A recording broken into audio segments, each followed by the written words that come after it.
So Words of My Perfect Teacher, Chapter 4. So we're moving with Words of My Perfect Teacher.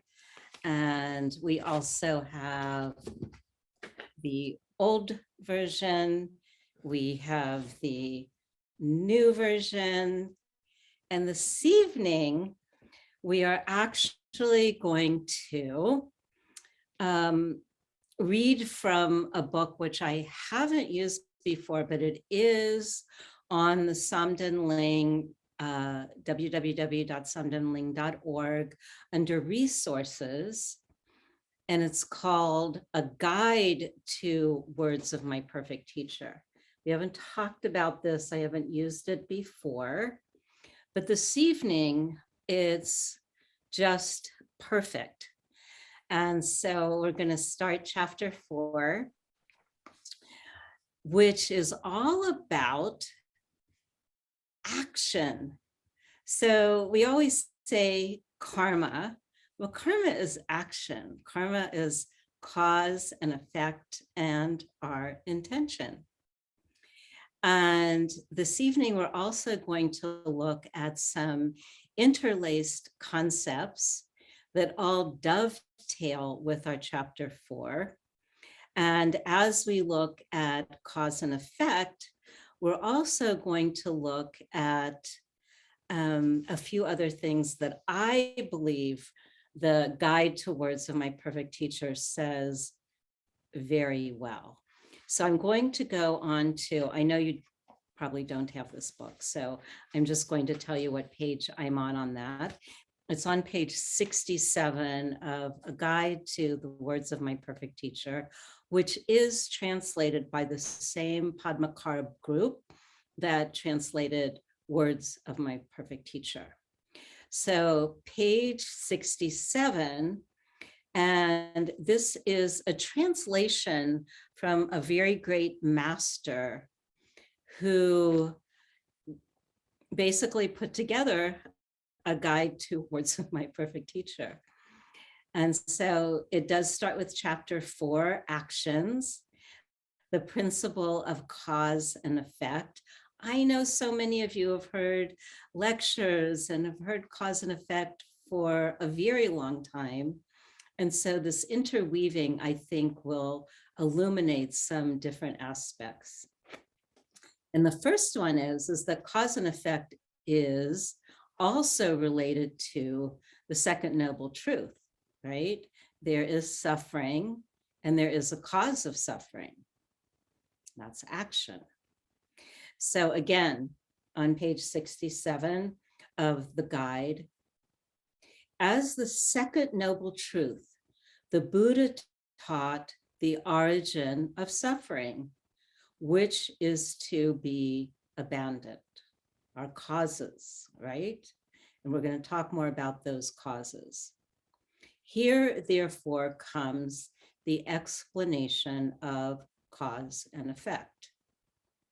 In the 6 realms of samsaric existence, and the other week, our wonderful broadcaster, Droma, who is now Dechen Somo, posted a beautiful picture of the realms of existence.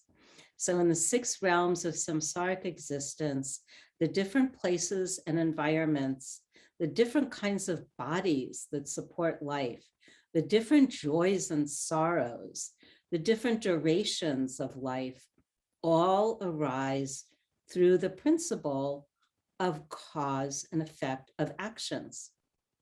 The whole thing.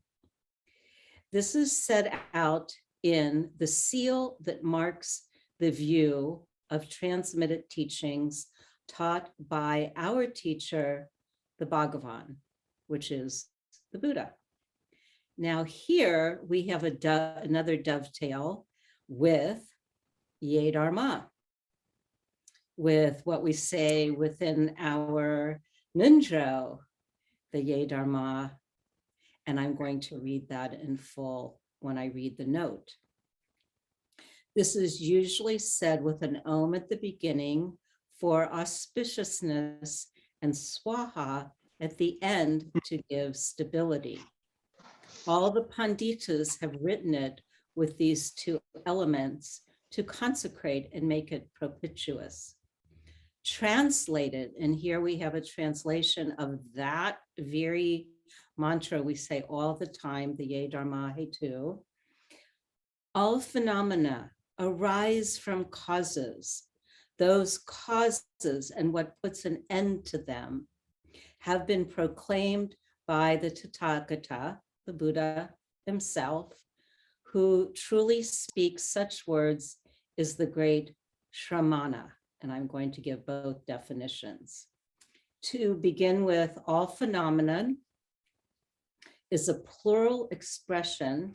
So what are the manifold phenomenons referred to here? They include everything that can be known, all phenomenon whatsoever, whether of samsaric, nirvanic, or path. The Buddhist tradition holds that all these phenomena arise from a cause being produced via dependent arising. Here we have another Buddhist concept, understanding, dependent arising, which is the Ye Dharma, originating from causes and actions. So let me read you the notes, if I might, from, again, this is from the notes from a guide to Words of My Perfect Teacher. And so when it talks about the Ye Dharma, we all know that from our Nunjo. The full text is Om Ye Dharma Hetu Prabhava Hetum Tathagato Hayadat Tekum Cha Yo Naroda Evam Madi Mahashramana Soha. And according to the Vinaya Pitaka, this quintessential formulation of the Buddhist teaching, which is often used almost as a mantra, and we do that, was originally, and this is super interesting, the reply given by a beginner monk when questioned by the young Shariputra about what the Buddha taught. He asked him, what did the Buddha teach? It is so inspired, Shariputra, this law of dependent origination, this Ye Dharma, that Shariputra and his companion, Moggallana, they both began to follow the Buddha and become two of his closest disciples and most accomplished disciples. So here we have the origin from the beginning of Buddhism. And actually, I looked it up further, and what was extraordinary is that there is a photo of a Buddha statue near, I believe it's near Bamiyan in Afghanistan. You know, the Silk Road was how Buddhism was spread throughout Asia. And there was a Buddha statue with the base being the Ye Dharma mantra from the year 500. So incredible. So here we have, just in our chapter 4, we have the law of dependent origination, the Ye Dharma, the cause of suffering, and the cause and effect. So what looked to be a very simple chapter, action, cause and effect, karma, turns out to be quite intricate dharma and quite foundational. So no wonder Patrul Rinpoche made this a whole chapter. So here we have the karma, and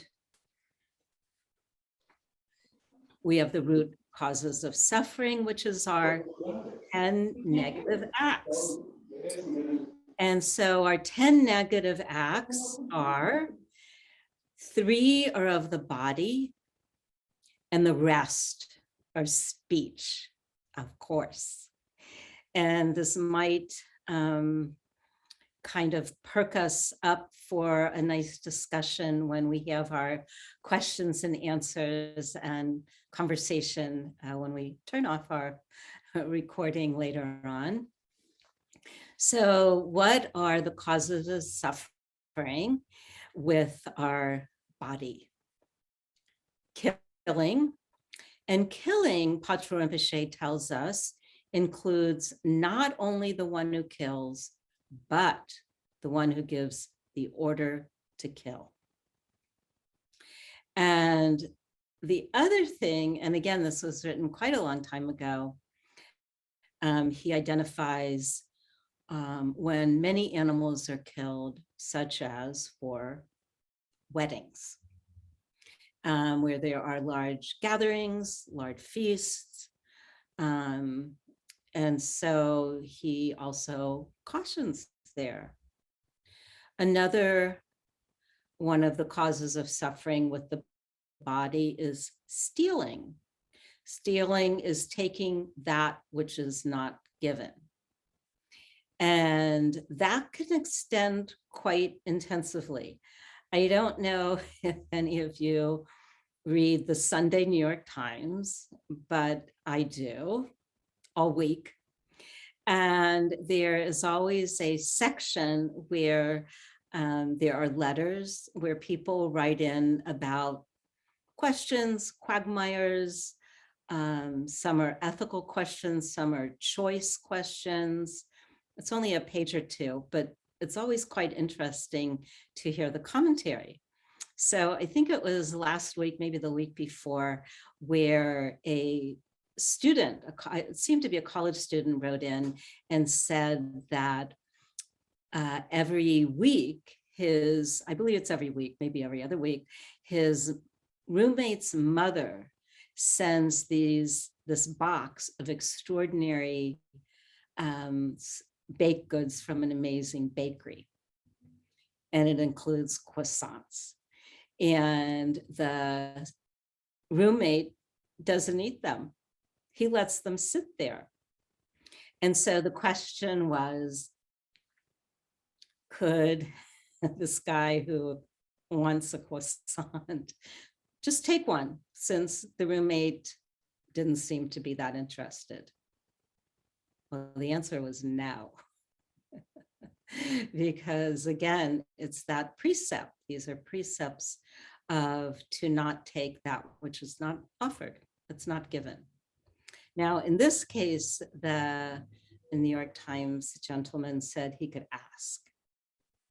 So that is a possibility, but taking that which is not given. And when you look at that, it's also something that creates a lot of harmony in our society.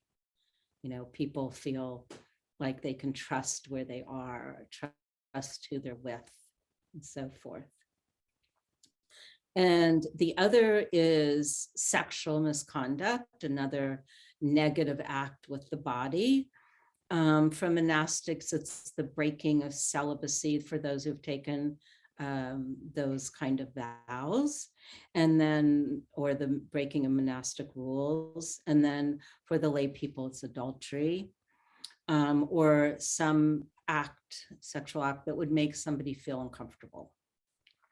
And we get a little bit more towards making somebody else feel uncomfortable. And then we move right into the rest of our negative acts, which is speech. And certainly we've all in present time looked at speech, our own speech, maybe other people's speech, and being in an environment where we're not comfortable with speech.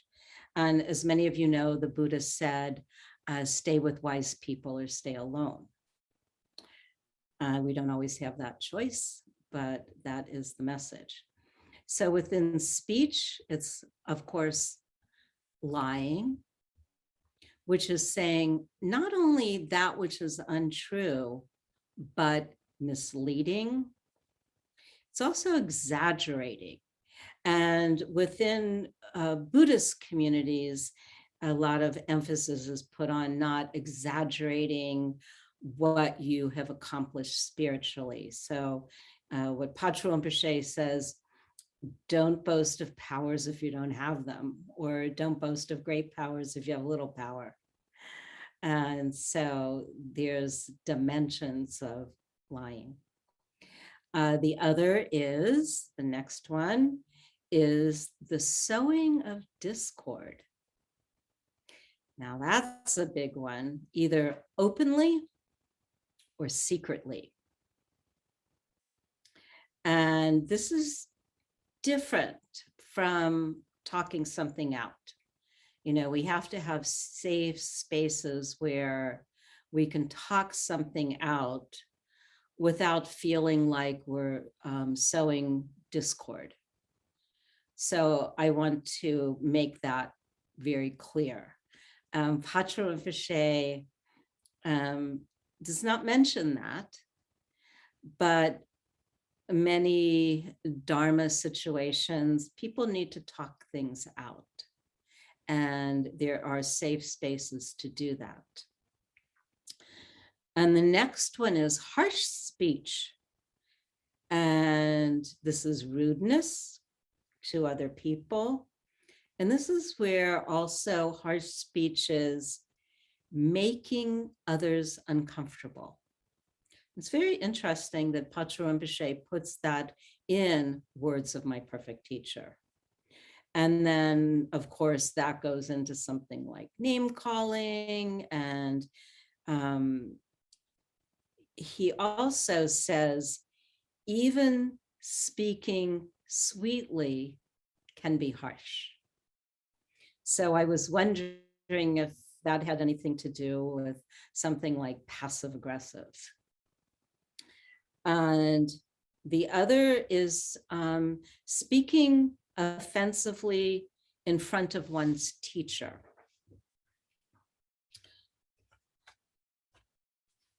And then there is worthless chatter, talking without purpose. And we've heard that phrase, just talking to hear yourself talk. So worthless chatter, and also gossip falls into that one. And then the next one, which is interesting, Patrul Rinpoche talked about in a prior chapter as well, covetousness. And that's desiring what another has. And that falls also into speech, covetousness. And then the other is wishing harm on others, maliciousness, or wishing they were less comfortable. So this is another form of something to shy away from. And then there's something which Patrul Rinpoche calls wrong view. Now, wrong view has been used in many different ways. Usually it refers to belief in self. So, but here what he uses is eternalism, nihilism, and not believing in karma. So that's how important our understanding, our deep understanding of karma is, because karma is connected to, is the cause of suffering, our actions, our speech, our intentions, and what our lives are the effects. It's the effects of past karma. And he also does delineate, you know, sometimes they're what we used to call instant karma, but a lot of times karma is really dependent on causes and conditions. So something that was stated for many years by His Holiness the Dalai Lama, who said, do good. If you cannot do good, do not do harm. And it's for that very reason. And so we want to create virtue and not non-virtue. Page 116 of Words of My Perfect Teacher talks about the conditioning effect and the proliferation effect of conditioning. We all know about the conditioned mind. However, all of that is cause and effect. It's just a lot of cause and effect over and over till it's proliferating. And Patrul Rinpoche also talks about it's very hard to get out of once we are, embedded with these wrong, it's called wrong speech in the Eightfold Path, but it's very hard to, as we know, breaking the conditioned mind. However, on page 117, Patrul Rinpoche has some help for us, and he talks about positive actions to be adopted. And so I personally made a little chart for myself, and on one side I put, and this is from his explanation on page 117, the antidote for killing, protecting life. Patrul Rinpoche says, the antidote for stealing, generosity. The antidote for adultery, discipline. Lying, telling the truth. Sowing discord, reconciling disputes. Harsh words, speak pleasantly. Useless chatter, this one I really like of what he said, reciting prayers. So if you find there's useless chatter, just start doing a prayer or two. Covetousness, which he talks about quite a bit. Generosity. Wishing harm, desiring to help. Wrong view, authentic view. And especially to take pleasure in doing good and knowing that is what leads to the higher realms. And so another one too, which is mentioned in another part, is sympathetic joy, which is appreciating, and we've talked about this in other of our meetings, which is appreciating what other people have. Like this is another antidote for covetousness, is that can we be happy that somebody else received something or is very comfortable, rather than wishing they didn't have it or you shouldn't be that comfortable. And on page 123, it's very lovely where Patrul Rinpoche talks about, and I distilled this. He said, do not take lightly small misdeeds. And then a little bit further down, he says, do not take lightly small positive deeds. And then he quotes on page 124, and I want to bring that up because he quotes from a book called Treasury of Precious Qualities. And I happen to have book 1 and book 2 of Treasury of Precious Qualities by Jigme Lingpa. There is, let's see, there is part 1 and part 2. And this is called Treasury of Precious Qualities by Jigme Lingpa. Part 1 and part 2 is the Vajrayana and the Great Perfection, which is the Dzogchen.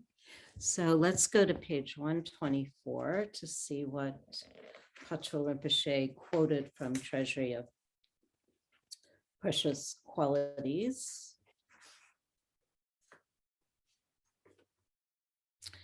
Okay, in the middle of page 124, I have the hardback. I think it's going to be the same in your paperback.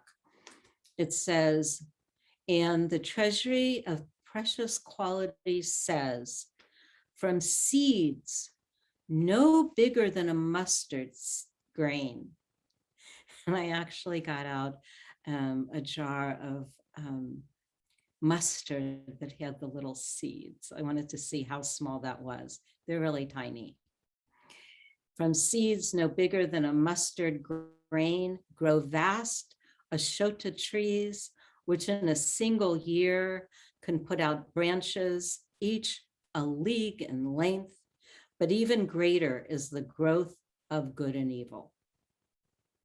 So again, he's talking about everything, whether it's a small deed, a large deed, that there is cause and effect.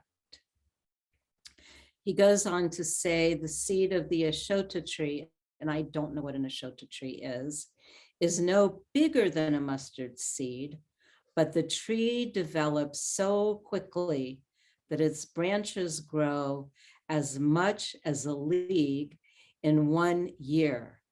Yet even this image is not adequate to describe the profuse growth of the fruits of positive and negative actions.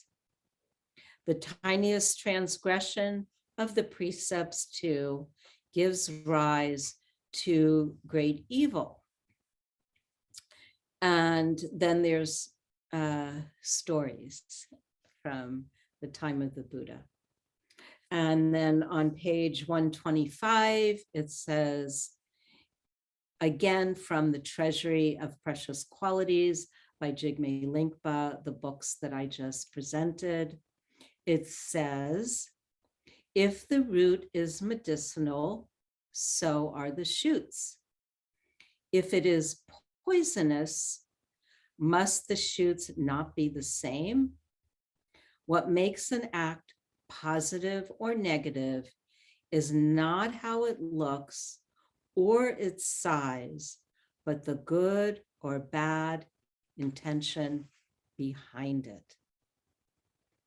And so this is where we come into the mind and our intentions with action, with cause and effect, with each of these 10 negative actions, because not only are we conditioning with cause and effect, it has a great impact on our own minds.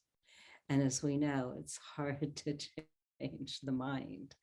And so this is where we do appreciate the tiny mustard seed. And then on page 131, again, it talks about examining the mind. Let me bring that up.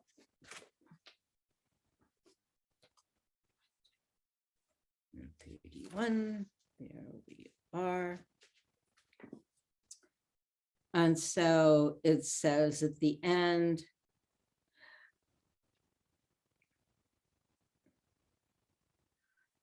I know all the details of karma, but I do not really believe in it.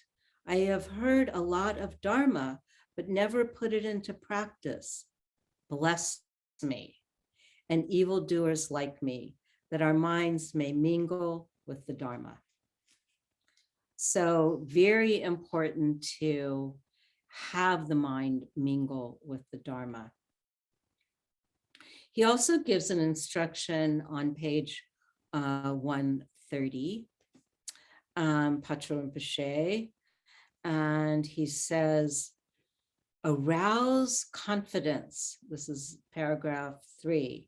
Arouse confidence from the depths of your heart in this crucial point, the principle of cause and effect. Always do as many good actions as possible, no matter how small, that mustard seed. Applying the supreme methods, promise yourself never to do the smallest negative act again, even if your life is at stake.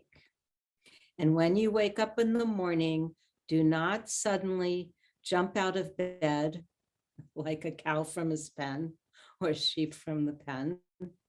While you are still in bed, relax your mind, turn within, and examine it carefully. If you have done anything negative during the night in your dreams, regret it, confess it. On the other hand, if you have done something positive, be glad and dedicate the merit to the benefit of all beings. Arouse bodhicitta, thinking, today I will do whatever good I can and avoid evil as much as possible so that all infinite beings may attain perfect Buddhahood. So with that presentation, we are going to turn off our recorder and see if any